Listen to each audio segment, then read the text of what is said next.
Salam damai, salam dalam kasih Tuhan kita Yesus Kristus. Selamat bertemu dan selamat beribadah.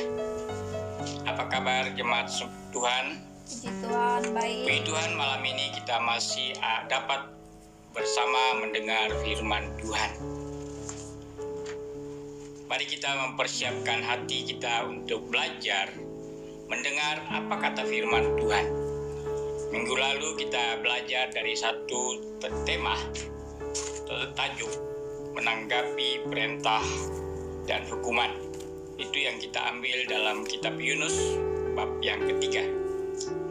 Dan malam ini kita masih berkisar di dalam kitab Yunus, yaitu kitab Yunus pasal yang keempat ayat 1 hingga ayat yang ke-11, yaitu pasal yang terakhir. Saya baca firman Tuhan.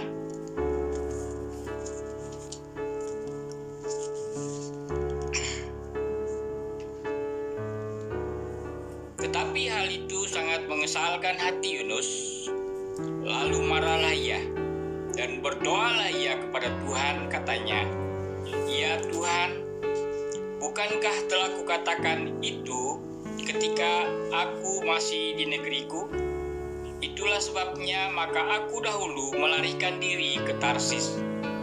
Sebab aku tahu bahwa Engkaulah Allah yang pengasih dan penyayang, yang panjang sabar dan berlimpah kasih setia, serta yang menyesal karena malapetaka yang hendak didatangkannya. Jadi sekarang, ya Tuhan, cabutlah kiranya nyawaku, karena lebih baik aku mati daripada hidup." Tetapi firman Tuhan, "Layakkah engkau marah? Yunus telah keluar meninggalkan kota itu dan tinggal di sebelah timurnya. Ia mendirikan di situ sebuah pondok, dan ia duduk di bawah naungannya, menantikan apa yang akan terjadi atas kota itu. Lalu atas penentuan Tuhan Allah, tumbuhlah sebatang pokok jarak melampaui kepala Yunus untuk menaunginya, agar ia terhibur daripada kekesalan hatinya. Yunus sangat bersukacita karena pohon jarak itu. Tetapi keesokan harinya, ketika fajar menyingsing atas penentuan Allah, datanglah seekor ulat yang menggerik pokok jarak itu sehingga layu. Segera sesudah matahari terbit, maka atas penentuan Allah bertiuplah angin timur yang panas terik, sehingga sinar matahari menyakiti kepala Yunus. Lalu rebalah ia, lesu dan berharap supaya mati. Katanya, "Lebih baik aku mati daripada hidup." Tetapi firman Tuhan Allah kepada Yunus, "Layakkah engkau marah karena pohon jarak itu?" Jawabnya, "Selayaknya lah aku marah sampai mati." Lalu Allah berfirman, "Engkau sayang kepada pohon jarak itu, yang untuknya sedikit pun engkau tidak berjerih payah, dan yang tidak engkau tumbuhkan, yang tumbuh dalam satu malam, dan binasa dalam satu malam pula. Bagaimana tidak aku akan sayang kepada Niniwe, kota yang besar itu, yang berpenduduk lebih dari 120.000 orang, yang semuanya tak tahu membedakan tangan kanan dan tangan kiri dengan ternaknya yang banyak." Mari kita berdoa.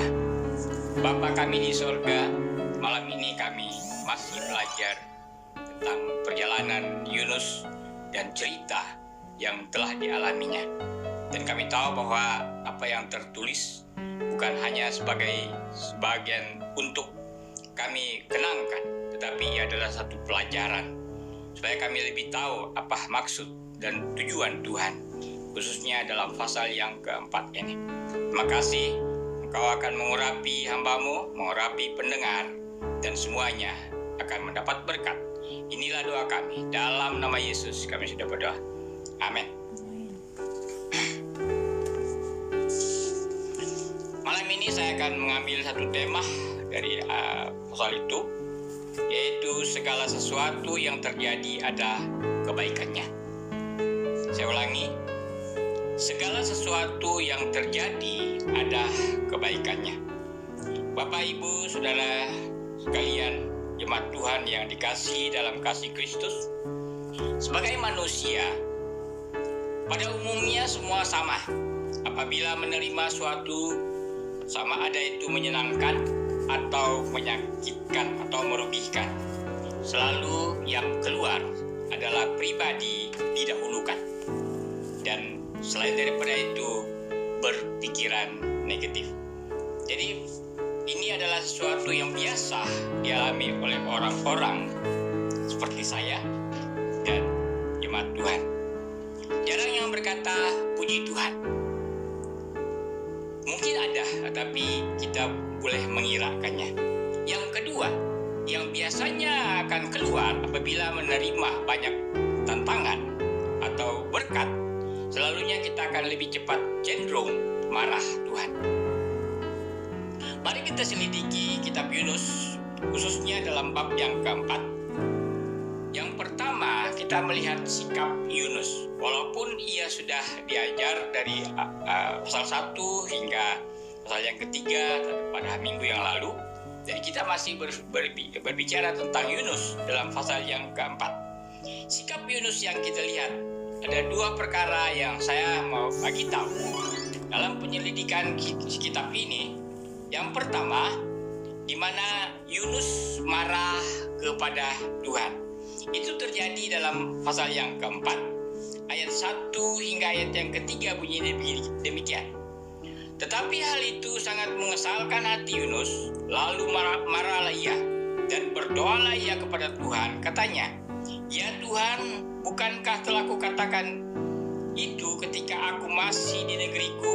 Itulah sebabnya maka aku dahulu melarikan diri ke Tarsis, sebab aku tahu bahwa Engkaulah Allah yang pengasih dan penyayang, yang panjang sabar dan berlimpah kasih setia."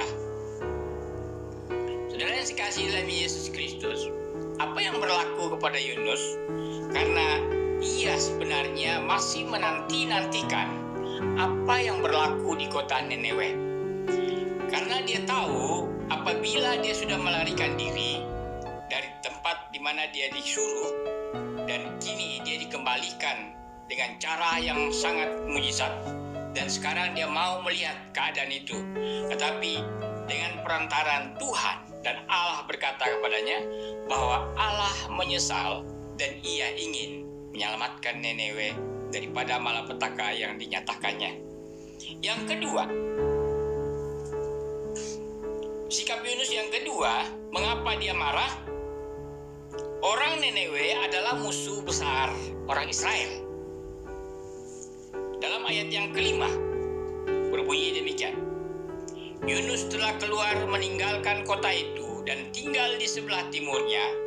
Ia mendirikan di situ sebuah pondok dan ia duduk di bawah naungannya, menantikan apa yang akan terjadi atas kota itu. Ia membawa berita daripada Allah yang menyatakan bahwa sepatutnya orang-orang Nineve itu harus bertobat.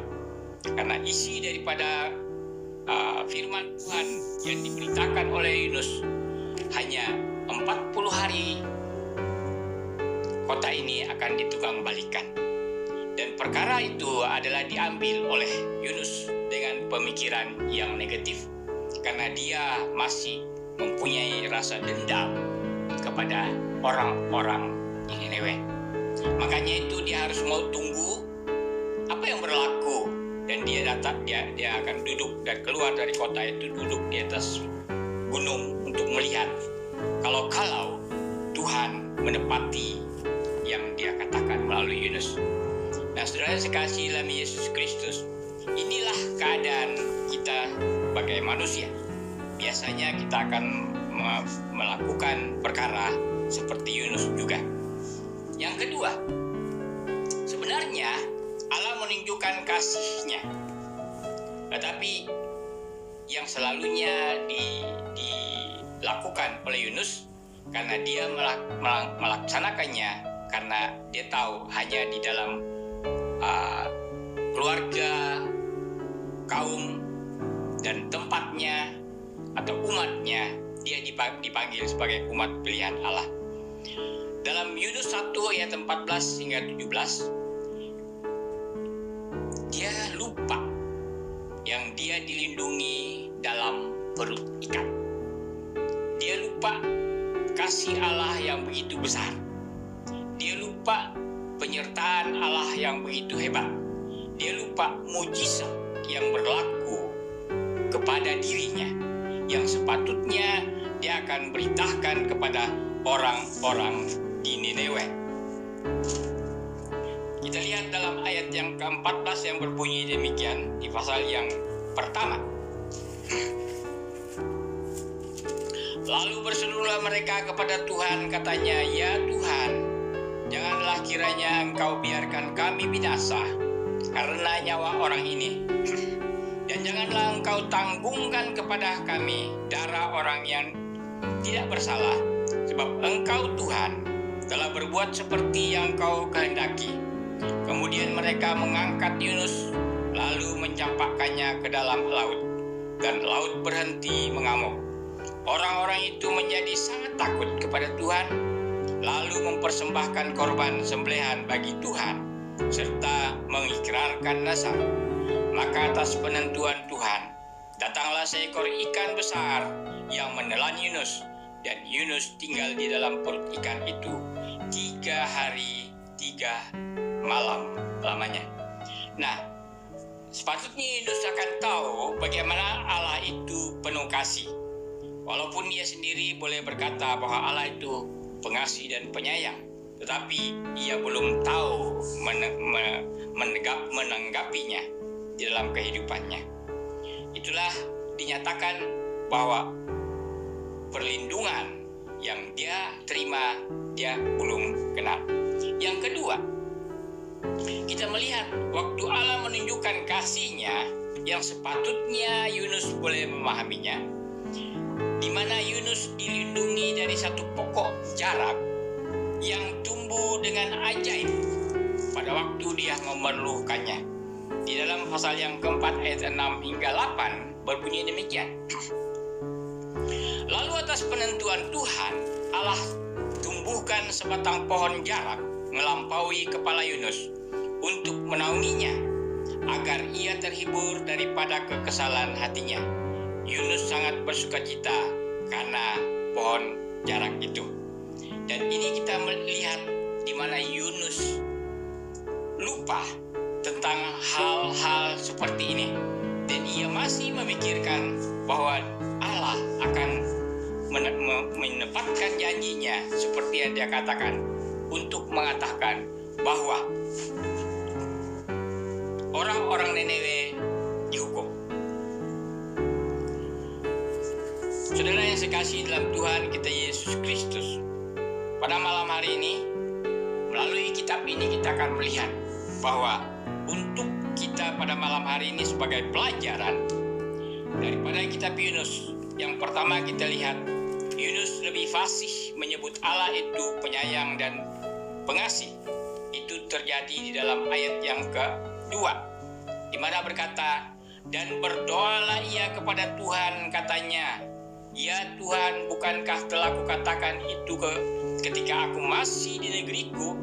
Itulah sebabnya maka aku dahulu melarikan diri ke Tarsis, sebab aku tahu bahwa Engkaulah Allah yang pengasih dan penyayang, yang panjang sabar dan yang berlimpah kasih setia, serta yang menyesal karena malapetaka yang hendak didatangkannya."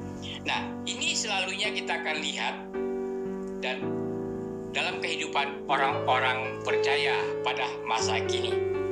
Kalau kita akan menganggap bahwa kita adalah orang yang sudah kenal Tuhan, kita sudah mungkin bukan saja kenal Tuhan, tapi barangkali lebih suka dan lebih dekat untuk datang ke gereja. Tetapi apabila kita melihat Yunus adalah hamba Allah, Yunus adalah seorang nabi, Yunus adalah seorang yang dipercayai oleh Allah. Yang kita lihat, dia fasih untuk berkata Engkau adalah Allah yang pengasih dan penyayang.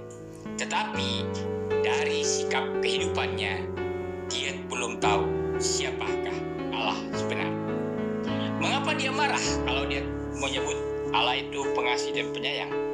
Yang pertama kita lihat di dalamnya, dia punya dendam. Ya. Dalam kita menanggapi apa yang berlaku, jangan libatkan hal-hal dunia, karena ini akan membantutkan baik pekerjaan dan pelayanan Tuhan. Kita harus belajar menerima apa saja yang berlaku. Jika tidak, kita akan melihat dan belajar daripada kitab ini, yaitu dalam pasal yang pertama, ayat yang ketiga, di mana kita akan melihat yang pertama, merugikan kita sendiri. Ayat yang ketiga yang berkata, tetapi Yunus bersiap untuk melarikan diri ke Tarsis, jauh daripada Tuhan. Ia pergi ke Yafo dan mendapatkan di sana sebuah kapal yang akan berangkat ke Tarsis. Ia membayar biaya perjalanannya, lalu naik kapal itu untuk berlayar bersama-sama. Maksudnya supaya dia jauh daripada Tuhan. Tetapi apa yang dia lakukan adalah merugikan diri dia sendiri. Ia membayar begitu tambang untuk melarikan diri. Kedua, masa yang dia sudah ambil sudah terlimpas karena dia sudah menggunakannya untuk melarikan diri. Ini adalah kita lihat bahwa kalau kita tidak melihat dan menanggapi apa yang berlaku itu secara positif, maka kita sendiri akan menjadi rugi. Yang kedua, kita lihat bahwa apabila kita melakukan ini, ia bukan saja merugikan kita, tetapi merugikan orang lain. Dalam pasal 1 ayat 4 yang kelima berkata begini, tetapi Tuhan menurunkan angin ribut ke laut, lalu terjadilah badai besar, sehingga kapal itu hampir terpukul hancur. Awak kapal menjadi takut, masing-masing berteriak-teriak kepada Allahnya, dan mereka membuang ke dalam laut segala muatan kapal itu untuk meringankannya. Tetapi Yunus telah turun ke dalam ruang kapal yang liang bawah dan berbaring di situ, lalu tertidur dengan nyenyaknya. Nah, ini adalah merugikan orang lain. Kalau kita bersikap seperti apa yang dituliskan ini, maka kita merugikan orang lain. Saudara yang dikasihi dalam Yesus Kristus, pasal 1, pasal 2, pasal 3, dan pasal keempat merangkumi cerita bahwa Allah itu untuk semua. Allah itu untuk segala. Dan Allah itu adalah untuk saya dan saudara dan orang-orang lain juga. Oleh karena itu, saudara yang dikasihi dalam Yesus Kristus, kita tahu bahwa Allah itu sangat mengasihi. Mari kita baca dalam kitab Yunus pasal yang keempat, ayat yang ke-10 dan ayat yang ke-11. Lalu Allah berfirman, engkau sayang kepada pohon jarak itu, yang untuknya sedikit pun engkau tidak berjerih payah, dan yang tidak engkau tumbuhkan, yang tumbuh dalam satu malam dan binasa dalam satu malam. Maksudnya Allah berkata kepada Yunus, kau marah kalau jarak itu mati, sedangkan jarak itu tidak ada apa-apa yang kau buat.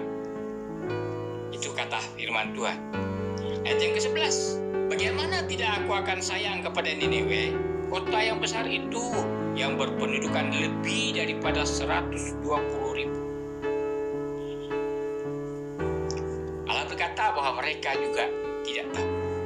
Dalam surat perjanjian baru, surat Yunus, surat Rasul Paulus secara khusus, di mana menyatakan tentang pemberitaan Injil kepada setiap orang. Dan kadang-kadang kita berkata, oh itu pekerjaan Allah. Karena firman Tuhan berkata begini, bagaimana mereka mengetahui tentang Allah kalau kita tidak datang memberitakannya? Bagaimana mereka tahu firman Allah kalau tidak ada orang yang diutus? Jadi pada malam hari ini kita akan tahu bahwa pemberitaan yang dinyatakan kepada Yunus itu adalah sepatutnya diterima dengan senang hati. Oleh karena Yunus melarikan diri dan Allah menyatakan kasih-Nya melalui dia ditelan oleh seekor ikan, dan apabila dia menantikan hukuman dari Allah, Tuhan melindungi dia dengan daun jarak, dan belum dia mengenal bagaimana kasih Allah sebenar. Dan pada malam hari ini saya menyatakan kepada kita bahwa Allah itu adalah untuk semua. Kabarkanlah berita Injil kepada dunia bahwa Tuhan Yesus adalah Sang Penyelamat. Di mana Yohanes 14 ayat 6 berkata, kata Yesus, akulah jalan dan kebenaran dan hidup. Tidak ada seorang pun yang datang kepada Bapa kecuali melalui aku. Dari yang dikasihi dalam Yesus Kristus, banyak orang akan bertanya, bagaimana untuk datang kepada Allah? Yohanes 3 ayat 16, karena begitu besar kasih Allah akan dunia ini, sehingga Ia mengaruniakan anaknya yang tunggal, supaya setiap orang yang percaya kepadanya tidak binasa, melainkan beroleh hidup yang kekal. Inilah firman Tuhan pada malam hari ini. Mari kita berdoa. Bapa kami di surga, hamba berhenti untuk berkata, tapi Roh Tuhan akan berbicara terus melalui firman ini, dan Ia akan menerangi, Ia akan mengajar, Ia akan memberkati setiap pendengar-pendengar. Terima kasih, inilah doa kami. Dalam nama Yesus kami berdoa. Amin.